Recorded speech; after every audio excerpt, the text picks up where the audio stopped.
तो hello students, welcome to Scholars Institute. आज मैं आप लोग के लिए क्लास 10th के मैथमेटिक्स के सर्कल चैप्टर के कुछ बहुत ही इंपॉर्टेंट केस बेस्ड क्वेश्चन आए हूं बेटा। और ये क्वेश्चन सीबीएसई बोर्ड के पॉइंट ऑफ व्यू से काफी इंपॉर्टेंट है, तो आपको बिल्कुल अच्छी तरीके से प्रैक्टिस करना चाहिए और ये वीडियो लेक्चर पूरा देखना चाहिए। अगर आपका पेपर है तो प्रिपरेशन के लिए वीडियो आपके लिए बहुत अच्छा है। चलो देखो, स्टार्ट करते हैं। नाउ क्वेश्चन नंबर 1 देखो क्या दिया है। The discus throw is an event in which an athlete attempts to throw a discus. The athlete spins anti-clockwise around 1.5 time through a circle. Then release the throw. When released, the discus travel along the tangent to the circular spin orbit. ठीक है, वो 1.5 circle करके throw कर रहा है। बोलो clear है? In the given figure A B is, again हमको कुल मिला के ये फिगर का ही काम है बेटा, ऊपर तो थ्योरी लिखी थी तो इसको समझ लेते हैं, सारे क्वेश्चन बन जाएंगे। In the given figure A B is one such tangent to a circle of radius 75 centimetre. तो भाई देखो, ये ए बी एक टेंजेंट है ये सर्कल का जिसका रेडियस दिया है 75 centimetre. Point O is the centre of circle, ठीक है। And angle A B O, angle A B O ये दिया है 30 degree. PQ is parallel to OA, PQ जो है वो OA के पैरेलल है, ठीक है, ये दोनों पैरेलल दिया हुआ है। Based on the above information find the length of AB। Again a very good question for CBSE board, बहुत अच्छा क्वेश्चन है। वीडियो को पॉज करके पहले एक अटेम्प्ट आप खुद करो, वो ज्यादा बेटर है, ठीक है। चलो फिर मैं बताता हूं आपको। आपको क्या बोला है, सबसे पहले क्या बोला है ये देख लो। आपको AB की लेंथ निकालने बोल रहा है बेटा। AB कहाँ है तो देखोगे आप तो ए बी आपकी यहाँ है, ये लेंथ आपको निकालना है। बोलो करेक्ट है। और ये वाला बस आपको रेडियस इस ट्रायंगल का, ये वाला साइड बस आपको एक दिया है 75 सेंटीमीटर और ये एंगल दिया है 30 डिग्री। तो कभी भी याद रखना, इसको हम ट्रिग्नोमेट्री के हेल्प से बनाएंगे। ट्रिग्नोमेट्रिक अप्रोच इस क्वेश्चन को बहुत ही आसान कर देगा। कैसे, देखो आप ध्यान से। अगर ये रेडियस है, ये टेंजेंट है, तो हमको अच्छे से मालूम होता है कि रेडियस और टेंजेंट के बीच में एंगल कितना होता है बेटा, 90 डिग्री। और अगर ये 90 डिग्री हो गया तो ध्यान से देखो, ओ ए बी एक राइट एंगल ट्रायंगल बन रहा है। बोलो करेक्ट। और राइट एंगल ट्रायंगल बन रहा है जिसमें एक एंगल और एक साइड दिया है, तो आराम से ट्रिग्नोमेट्री लगा के हम इसके रिमेनिंग साइड्स निकाल सकते हैं। तो चलो फटाक से बनाते हैं। अगेन सबसे पहले मैं एक काम करता हूं, मुझे ए बी निकालना है ना। मेरा रेफरेंस एंगल कितना है बेटा, 30 डिग्री। और अगर रेफरेंस एंगल 30 है तो जस्ट इसके सामने वाला ये हो गया परपेंडिकुलर और ये पूरा हो गया क्या, मेरा बेस। बोलो करेक्ट है। तो बेस निकालने के लिए परपेंड अपॉन बेस का रेशियो, यानी कि मैं tan 30 डिग्री यूज कर लेता हूं। बताओ what is tan 30? Perpendicular that is O A upon base यानी कि ए बी। तो व्हाट इज tan 30? tan 30 क्या हो जाएगा, it is 1/√3 is equal to AO हमको दिया है 75 अपॉन AB हमको निकालना है। बोलो क्लियर है। जस्ट क्रॉस मल्टीप्लाई कर दो बेटा, AB इंटू 1 AB √3 इंटू 75, 75 √3, तो AB आ गया हमारा कितना, 75 √3। हमको ये डिस्टेंस निकालने बोला था, तो मैं बोल सकता हूं मेरा AB कितना आया, 75 √3। बोलो क्लियर है। तो फर्स्ट वाला निकल गया भाई। सेकंड देखो क्या बोला है, फाइंड द लेंथ OB। तो भाई हमको OB का लेंथ निकालने बोला है। अगेन इसको भी आप ट्रिग्नोमेट्री से ही निकाल लोगे बेटा, ज्यादा दिमाग नहीं लगाना ट्रायंगल्स में अभी, है ना, या सर्कल्स में। ट्रिग्नोमेट्री यूज हो रहा है, आराम से कर लो। OB आपको निकालना है, यानी कि आपको हाइपोटेनियस निकालना है। परपेंडिकुलर दिया है, हाइपोटेनियस निकालना है। तो परपेंड अपॉन हाइपोटेनियस ये रेशियो कौन देता है हमको, साइन देता है। तो हम इसमें साइन यूज कर सकते हैं। तो आप बताओ, अगर मैं यहां पर साइन 30 डिग्री यूज करूं तो साइन 30 हो जाएगा, है ना, ये साइन 30 परपेंड यानी क्या, ओ ए अपॉन हाइपोटेनियस यानी क्या, ओ बी। तो साइन 30 होता है 1/2 इज इक्वल टू ओ ए है आपका 75 अपॉन ओ बी है आपका, ओ बी निकालना है हाइपोटेनियस। अगेन क्रॉस मल्टीप्लाई कर लो आप, है ना, O B into 1 O B, 2 into 75, तो 2 5 10, 1 2 7 14 एंड 1 15। तो ओ बी कितना आ गया बेटा, 150, है ना। इसको भी मैं मेंशन कर देता हूं। तो भाई फाइनली ये ओ बी आ गया हमारा कितना, 150, ये आ गया 150। बोलो क्लियर है, यानी कि इसका सेकंड बीट भी हमारा कंप्लीट हो गया। थर्ड देखो क्या दिया है, find the length of AP. ठीक है, अब बोला है कि ये एपी की लेंथ बताओ कितनी होगी। अब यार ये एपी की लेंथ कैसे निकालेंगे, आप बताओ मुझे। अब अगर एपी की लेंथ निकालना है ना, तो यहां पर आप कहीं ना कहीं सिमिलरिटी ऑफ ट्रायंगल यूज कर सकते हो, है ना। आप सिमिलरिटी ऑफ ट्रायंगल यूज कर सकते हो, या तो और कोई मेथड तुम्हारे लिए और अच्छा मेथड क्या हो सकता है, बीपीटी अगर यूज करेंगे तो साइड्स के रेशियोज तो नहीं दिए ना, एक ही ये बड़े वाले साइड्स दिए, छोटे वाले दोनों साइड्स नहीं दिए। तो एक काम करते हैं, नाउ देखो यार ये एपी निकालने बोला है बेटा। अब अगर ये क्वेश्चन को मैं बोलूं ना, तो ये क्वेश्चन बहुत अच्छा क्वेश्चन है। कहीं ना कहीं स्टूडेंट्स ये एपी निकालने में ना बेटा अटक सकते हैं। अब वो कैसे, आप देखो, दिख रहा है ये सर्कल का क्वेश्चन, दिख रहा है यहाँ पर ट्रायंगल, ये दोनों लाइन यहाँ पर पैरेलल है, तो बच्चों के दिमाग में ना बहुत सारी चीजें एक साथ आ सकती है। सर्कल के थ्योरम्स है, ट्रायंगल में ये दोनों लाइन पैरेलल है तो बीपीटी दिमाग में आ सकता है, सिमिलरिटी दिमाग में आ सकता है। लेकिन इन सब चीजों से ये नहीं बनेगा। अगर आप ध्यान दोगे, मैं इस ट्रायंगल में और ये बड़े वाले ट्रायंगल में अगर सिमिलरिटी लगा दूं तो भी नहीं बनेगा, क्योंकि ये छोटे वाले ट्रायंगल का एक भी साइड नहीं दिया है हमको, ये पूरा का पूरा बड़े वाले ट्रायंगल का हमको तीनों साइड मालूम चल गया, छोटे ट्रायंगल का तो कुछ भी नहीं मालूम है। तो हम अगर इसमें बीपीटी भी लगा देंगे ना, तो बीपीटी से भी हमारा ये नहीं बनेगा, दिक्कत ये है। तो अब इसको बनाएंगे कैसे, तो ये बहुत अच्छा क्वेश्चन हो गया बेटा। इसको ना ये पूरा पूरा ट्रिग्नोमेट्री से रिलेट कर दिया है, पूरा का पूरा। अब ये ट्रिग्नोमेट्री से कैसे रिलेट हो रहा है मैं आपको बताता हूं, आप देखो ध्यान से। अगर ये दोनों लाइंस पैरेलल हैं, तो आप मुझे बताओ, ये एंगल अगर 90 है तो क्या ये एंगल भी 90 होगा, बोलो करेक्ट है। ये एंगल 90 है तो ये एंगल भी 90 होगा, क्योंकि ये दोनों लाइंस पैरेलल है, तो ये एंगल करस्पॉन्डिंग एंगल, बोलो करेक्ट है। और अगर ये एंगल 90 हो गया ना बेटा, तो देखो फिर से एक राइट एंगल ट्रायंगल मिल गया हमको, बोलो करेक्ट है। और अगर ये राइट एंगल ट्रायंगल है, तो कहीं ना कहीं हम यहाँ पर अगेन ट्रिग्नोमेट्रिक रेशियो यूज करके कुछ चीजें निकाल सकते हैं। अब वो निकालेंगे कैसे, इसको हम देखते हैं। देखो यहाँ पर, अब यार देखो, ये 30 डिग्री दिया है, लेकिन वही है ना, साइड्स तो एक भी नहीं दी है अभी हमको यहाँ पर भी। आप यार मुझे एक बात बताओ, अगर ये रेडियस है तो क्या ये भी रेडियस होगा, देखो ध्यान से, बोलो करेक्ट है। तो रेडियस 75 था ना बेटा, तो ये भी हमारा 75 हो जाएगा, बोलो करेक्ट है 100%। अच्छा अब मुझे एक बात बताओ, अगर ये 75 है और टोटल 150 है, तो ये कितना हो जाएगा यार, तो 75 प्लस 75 ही 150 होता है। तो अगर ये 75 है ना, तो यहां से पता चला कि भाई यहां से यहां तक ये क्यूबी, ये भी कितना हो जाएगा 75, बोलो क्लियर है। अब सब चीज निकल जाएगा। देखो कितना बारीक क्वेश्चन है, यानी हमको ध्यान देना पड़ेगा। अगर बिना ध्यान दिए इस क्वेश्चन को देखेंगे तो शायद बनेगा ही नहीं। ठीक, अच्छा देखो, अब अगर ये 75 है, ये एंगल 90 डिग्री है, ये एंगल 30 डिग्री है, तो अब ये छोटे से ट्रायंगल पे हम, यानी क्यू टी बी, इस ट्रायंगल पे हम ट्रिग्नोमेट्री का यूज कर सकते हैं, बिल्कुल आराम से हो जाएगा। अच्छा देखो कैसे करेंगे, तो यार एक एक एक चीज देखो, हमको निकालना क्या है, एपी निकालना है, ये एपी। तो भाई हमको ऑलरेडी ए बी मालूम है, तो मैं एक काम करता हूँ पीबी निकाल लेता हूँ पहले।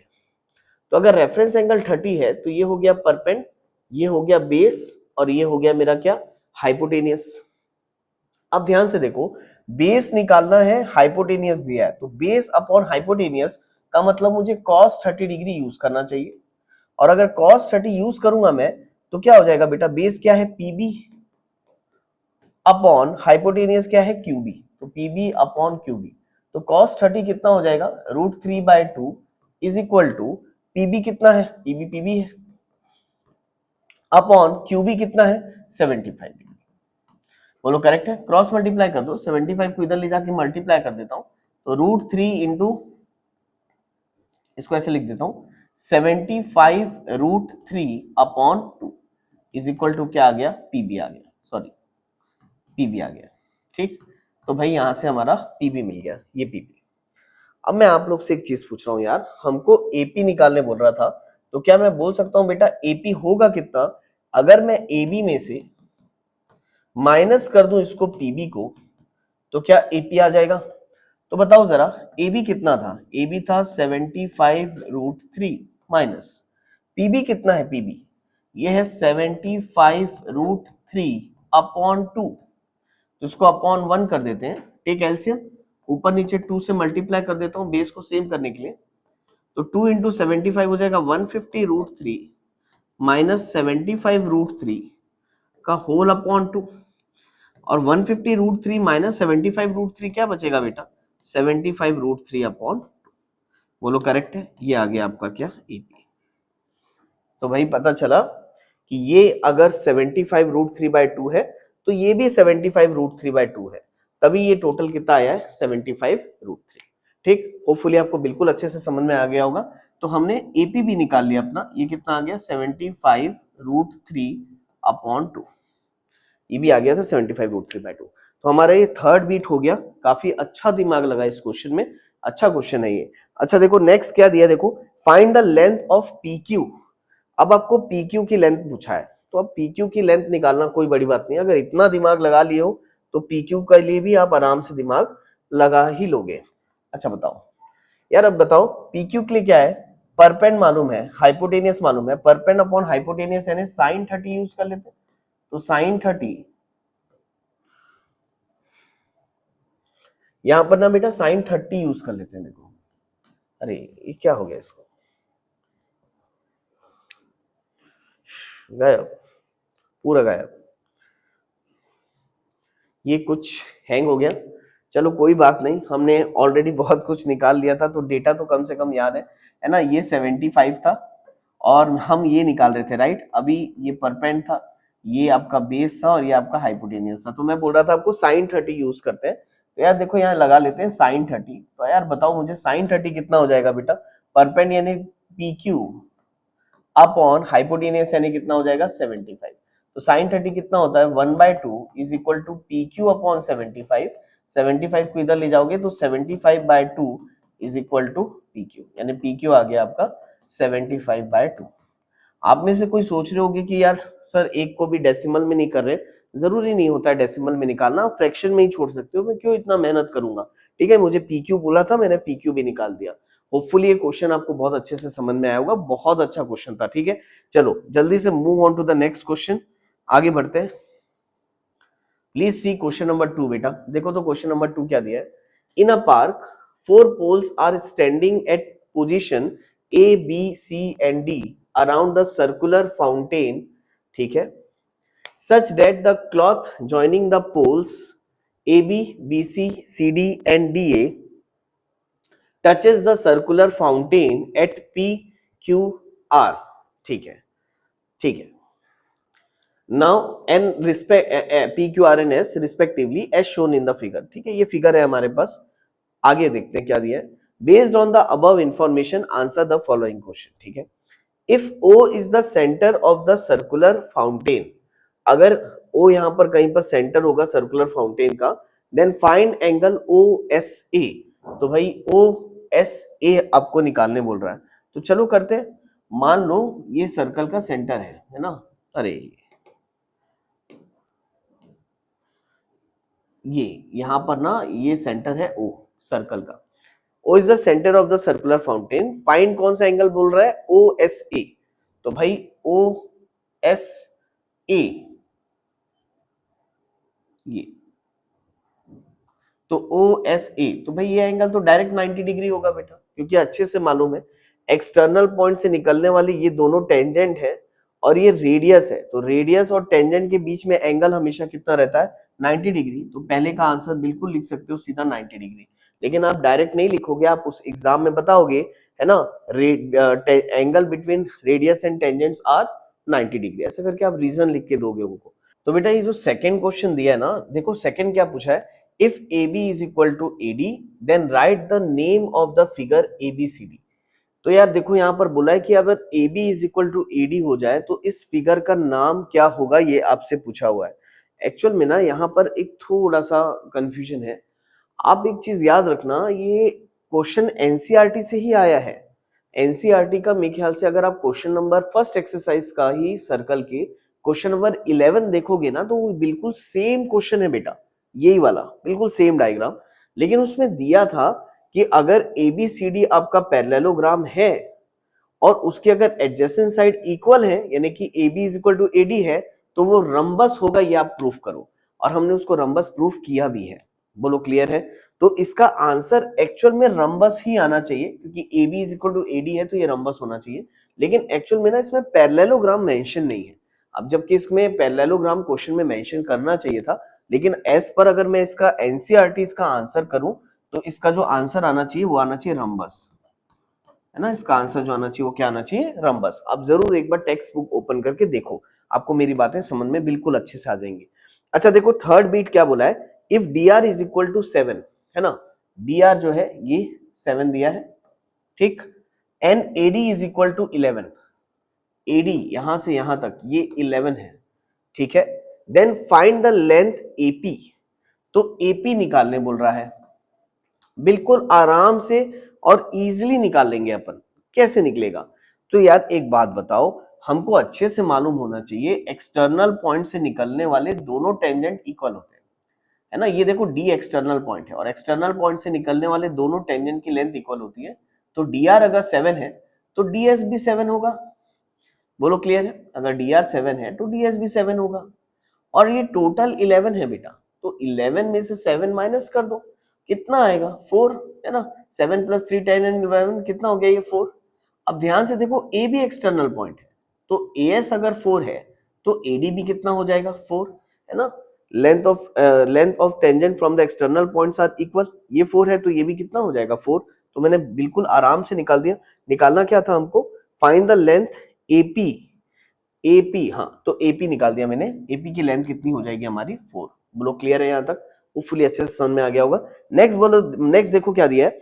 If O is centre of fountain, ठीक है, O is centre of fountain, यानी ये थोड़ा सा सेंटर बिगड़ गया हमारा, मैं इसको ठीक कर देता हूं, ठीक है।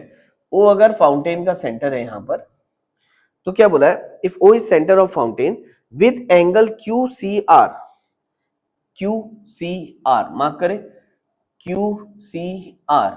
अच्छा, ये एंगल 60 डिग्री दिया है, ये एंगल 60 डिग्री दिया है, ठीक बात। Then find angle Q O R, तो क्यू ओ आर ये वाला एंगल निकालने बोला है। अगेन देखो कितना बढ़िया क्वेश्चन है। आप इस टाइप के क्वेश्चन कई सारे एमसीक्यूज में एनसीईआरटी में खुद बनाए हो। ध्यान से देखो, सी एक्सटर्नल पॉइंट है बेटा, और ये एक्सटर्नल पॉइंट से निकलने वाले दो टेंजेंट है। तो आपको हमेशा ये बात ध्यान रखनी है, अगर ये एक्सटर्नल पॉइंट है तो ये एंगल और सेंटर से बनने वाला ये एंगल हमेशा सप्लीमेंट्री एंगल होता है, यानी ये दोनों एंगल का सम हमेशा कितना होता है? 180 डिग्री। तो क्या मैं ये एंगल डायरेक्ट निकाल सकता हूं? 180 में से 60 को माइनस कर दो, तो 180 माइनस 60 कितना हो जाएगा आपका? 120 डिग्री। तो मैं इसका आंसर डायरेक्ट बोल सकता हूं, कितना होगा? 120 डिग्री। तो हमारा इसका आंसर कितना आ जाएगा? 120 डिग्री। नो डाउट मैं यहाँ पर बहुत शॉर्टकट मार के लिख रहा हूँ, आप थोड़ा थोड़ा स्टेटमेंट जरूर लिख लेना कि भाई this angle plus this angle is equal to 180 degree. Reason लिख देना सप्लीमेंट्री एंगल्स, उसके बाद आप निकाल करके बता देना कि ये एंगल कितना आएगा? 120 डिग्री। होपफुली आपको ये भी क्वेश्चन समझ में आया होगा। Again nice question. आगे बढ़ते हैं, क्वेश्चन नंबर 3 में मूव करो। जरा देखो ध्यान से, क्वेश्चन नंबर 3 क्या दिया है?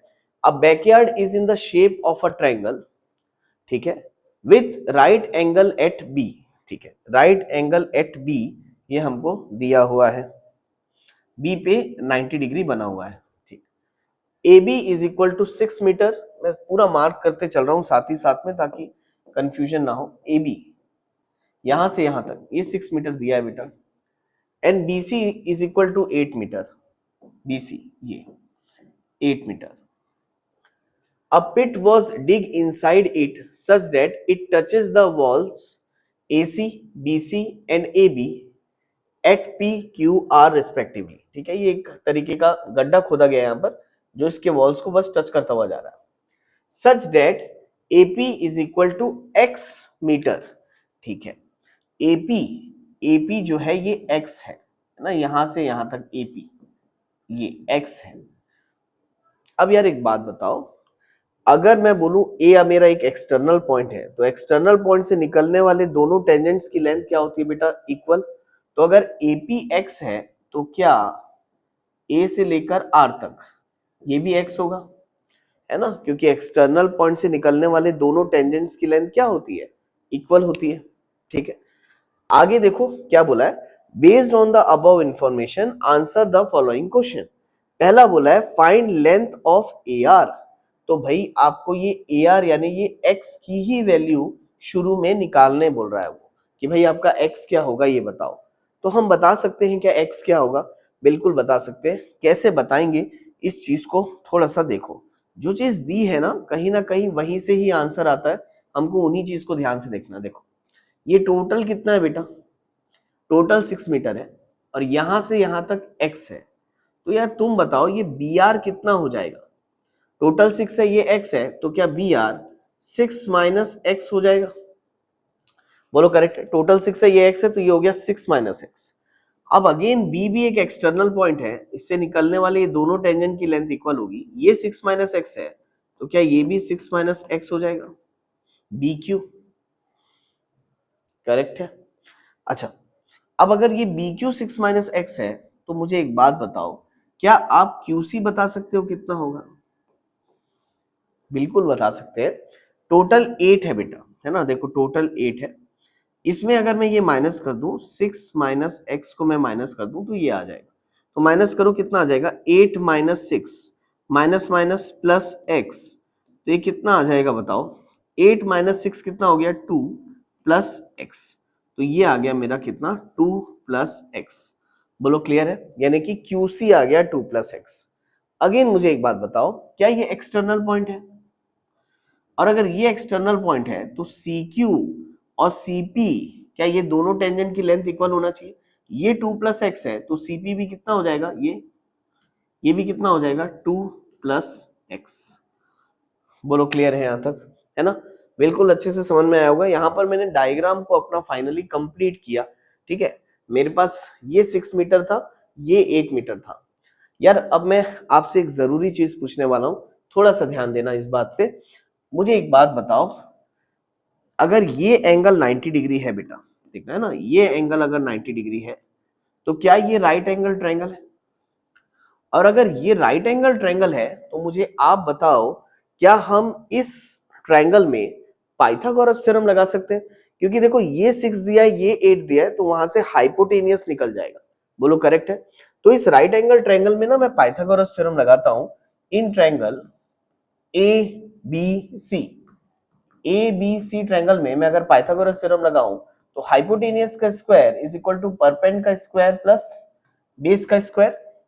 तो हाइपोटेनियस क्या है हमारा, AC, तो AC का square must be equal to perpend क्या है, 6 का स्क्वायर प्लस बेस क्या है, 8 का स्क्वायर। तो यार AC का स्क्वायर इज इक्वल टू 6 का स्क्वायर हो गया 36, 8 का स्क्वायर हो गया 8 8 64। तो AC का square is equal to 36 plus 64 कितना हो गया, 100।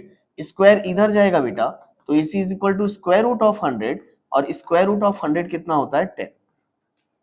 तो यहां से पता चला मुझे, यानी मैंने फाइंड किया यहां से बेसिकली, कि यहां पर हमारा ये AC कितना आया, AC आया मेरा कितना, 10। और यार मुझे एक बात बताओ, अगर AC 10 है, तो क्या ये दोनों का सम 10 होना चाहिए?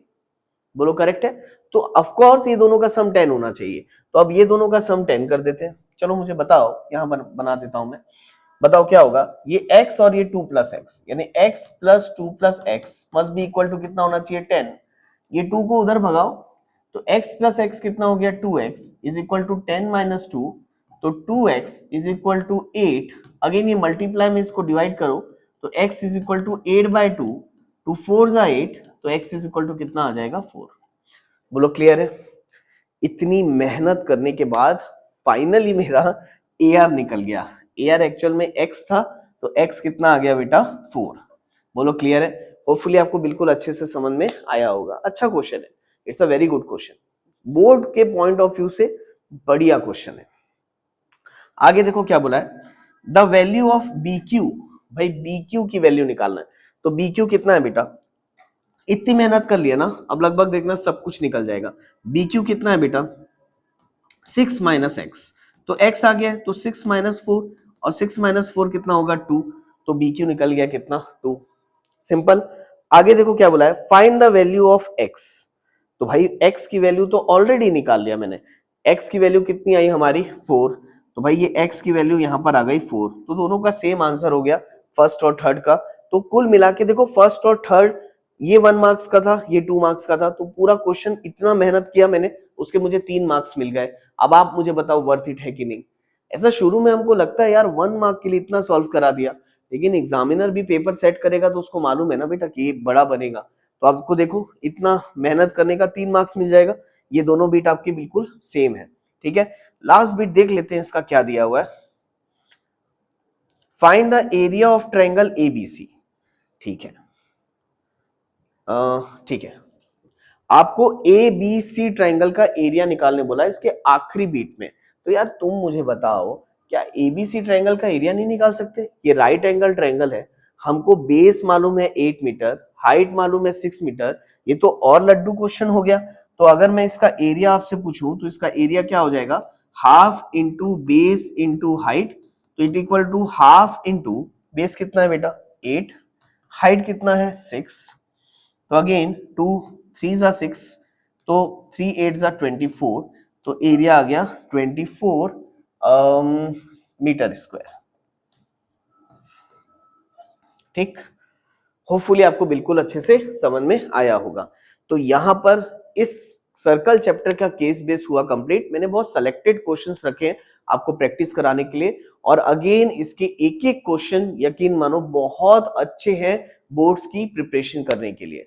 तो आप बिल्कुल होपफुली आपको लेक्चर अच्छा लगा होगा। अगर अच्छा लगा है तो वीडियो को लाइक करना, अपने दोस्तों के साथ जरूर शेयर करना, और मेरे प्लेलिस्ट में जाकर के आप चेक करो, मैंने लगभग सारे एमसीक्यूज और केस बेस के क्वेश्चंस डाल रखे हैं बेटा। तो मिलते हैं नेक्स्ट वीडियो में, जब तक के लिए thank you class, have a nice day, bye bye बेटा।